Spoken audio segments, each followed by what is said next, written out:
Hello and welcome to Deckel's Dinner Table of Intellivision. As always, I'm here with Ron the cat. Hi Ron! Hi Deckel. And today we have a bit of an update on our PlayCable project.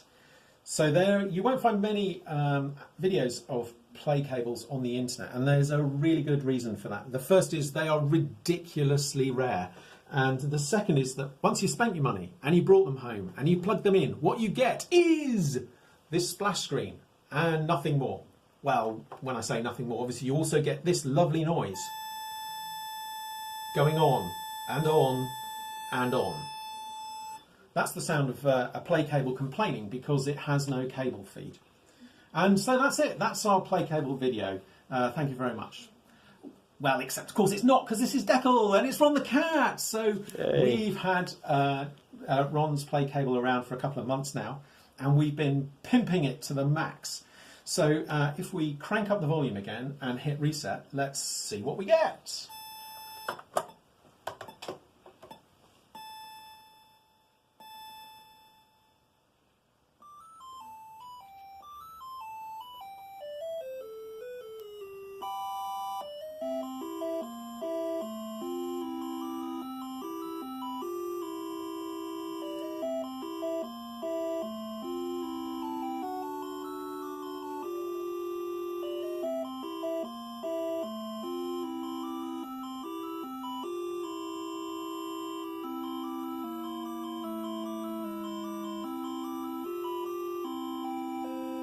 Okay, so what we have here is a replica of the menu program that was used to choose games. So the original version of this menu program will have been streamed along with the games from a central server. And as a consequence, we think it's probably lost to history. But we've been working with some talented people, so Dave 1D Marks, Carlson, Holst, Splurge and INTV Nut, to come up with something that looks and sounds as close as we can get to what the menu system would have looked like. So as well as the splash screen and the tune that you heard, we also have a menu of 20 games. And these are the same games that would have been listed in March 1983, when young Ron the kitten came down and played the PlayCable for the first time on his birthday. If we keep going, you can see that once we get to the end of the list, so the final page, we go back to the splash screen again. So to choose a game, all that we have to do is select the number from the keypad and then hit return. So, Ron, what game do you fancy playing? I think a bit of horse racing maybe. Horse racing, okay. Let's go and find that. There we go. So when I hit return now, what's going to happen is that the boot program the menu program that's running here will instruct the PlayCable to tune to the channel that contains horse racing and then start searching for it to load it. What we'll hear is a series of short dings while it's searching for the game, and then a sequence of 4 long dings, 1 ding for each 1K of decals loaded for the game. And then we will get the title screen of horse racing and its intro music. So let's see that happen. So it's searching at the minute. Now it's found the game, and we can see it loading the decal, 1K decals each time. So 4K is now loaded, and we have horse racing's intro screen. And as you can see, horse racing completely operational. So, the slightly annoying thing about the PlayCable is that when we're done with the game, if it doesn't provide a means of getting back to the game menu screen, like something like Sharp Shot does, then we have to press reset. When we press reset, the catalogue loads again, and there's no way of bypassing this. And this would have meant that it was important to try and keep the game download times to a minimum.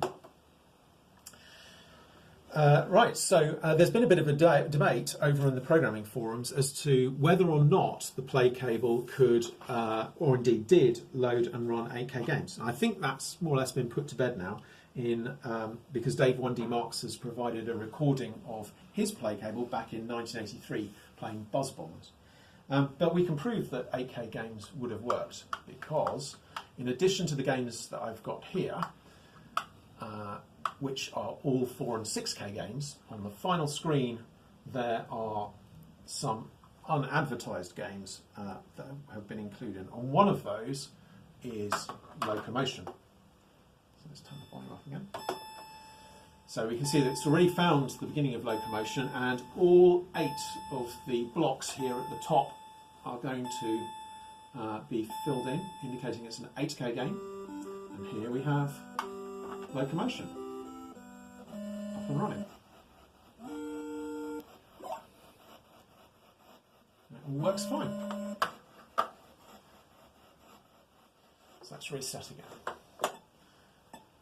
Now, some of you might be a bit concerned that Ron and I have butchered a PlayCable, a valuable piece of Intellivision history, in order to make this work. But if we open up the lid here, you'll see that that's not the case. So, as you can see, the original PlayCable printed circuit board is still there, working fine. And actually, the brain of the PlayCable is this chip just here. Now, normally, on a normal PlayCable, that would sit in a red socket that's currently underneath here. And what it would do is it would be connected to the RAM that the PlayCable has. So that's this little bank of 5 chips that sit under this board here. And then it would talk to what is essentially a FM radio receiver, which is the rest of the circuit. Now, as you can see in this PlayCable, we've moved the brain and put it onto this daughter board here, which we call a PlayCable Phoenix. And what this daughter board does is it disconnects the brain from the radio receiver and instead connects it to this microcontroller. The brain is still connected to the RAM. It's still using the PlayCable's RAM. What the microcontroller does is it contains some faked streams for all of the 20 plus games that we want to play. And it listens to the tuning instructions coming from the brain, and then it will use that information to decide which of the fake streams to then play into the PlayCable's brain. So the PlayCable, as far as this is concerned, is still listening to a cable company and a feed, and it just carries on doing its own little thing. So it would be possible to, instead of feeding a digital signal into the brain, to have tried to construct something that would feed an FM signal into the overall PlayCable and make use of the radio receiver as well. But that's more complicated. Perhaps a job for another time. So that's what we've got here. And the important thing to note is, obviously, because all we've done is remove the brain out of its socket and put it into this daughter board, it's entirely reversible. So the PlayCable is still, intact and fully working.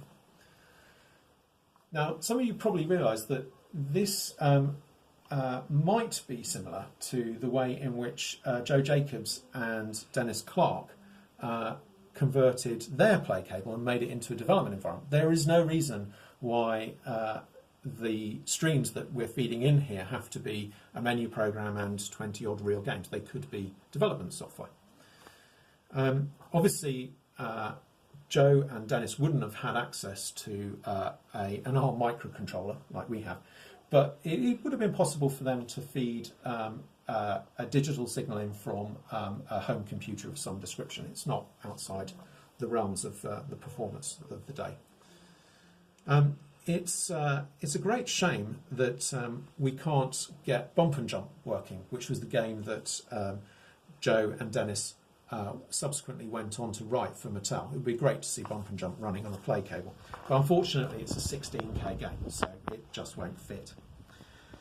So yes, that's what we have, the PlayCable Phoenix, a way of resurrecting the PlayCable and giving everyone a bit of a flavour of what it was like as a system to use back in the early 1980s. So yeah, hopefully you'll have enjoyed that, and I think as a play out what we need to do is to hear the entertainer one more time. Oh, yes.